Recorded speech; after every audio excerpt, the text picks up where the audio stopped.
श्रद्धेयमान भावों कारक के प्रसंगानुसार हम लोग चर्चा करते हुए अधिकरण कारक पर चर्चा कर रहे हैं और अधिकरण में आधार की बात कर रहे हैं। और आधार के अंदर जैसा कि मैंने कहा कि भाई आकर्षक रूप से जो धारण करता है वो आधार है, और लोकाचार में भी देखा जाता है और परम तत्व की अभिव्यक्ति में भी हम लोग देखते हैं। जगदाधार, जगत का आधार परम तत्व है। पुत्र और पुत्रियों का आधार माता पिता है।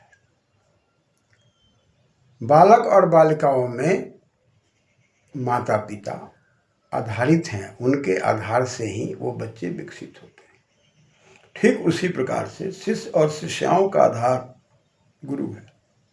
गुरु के माध्यम से ये विद्यार्थी विकसित करते हैं। तो आधार का बड़ा महत्व है। हम जहाँ भी हैं आधार के बगैर नहीं रह सकते। हमारा शरीर कहाँ पर विकसित होता है? धरती पर। धरती हमारा आधार है। प्रकाश के लिए हम कहाँ आधारित हैं? सूर्य की किरणों में। अतः आधार अधिकृत है, और अधिकृत में साधन भी है और अधिकरण भी है। साधन तो हम पृथ्वी पर लेते हैं, लेकिन पृथ्वी हमारा अधिकृत साधन है, यानी कि आधार है।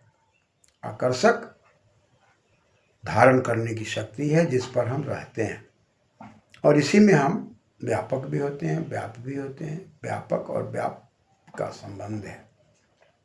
इस प्रकार से जीव और परम तत्व का भी संबंध है, और दोनों के आधार से ये सृष्टि की बातें चल रही है। अतः उस ओर भी दार्शनिक विचार से हम विचार कर सकते हैं। वैसे सीधी बात है कि जो आधार है वही अधिकरण है, अधिकरण है वही आधार है, और जहाँ भी अधिकरण है वहीं पर हमारा तरण है, और जहाँ हमारा तरण है वहीं विकास है। इसलिए तरण के चलते सप्तमी भक्ति, सप्तमी का अर्थ ही है सपत्य तरति सप्तमी, जो हर प्रकार से हमें और आपको आगे की ओर ले जाने के लिए, तरण को प्राप्त कराए, उद्धृत करे, विकसित करे, गति करे, वो सप्तमी है।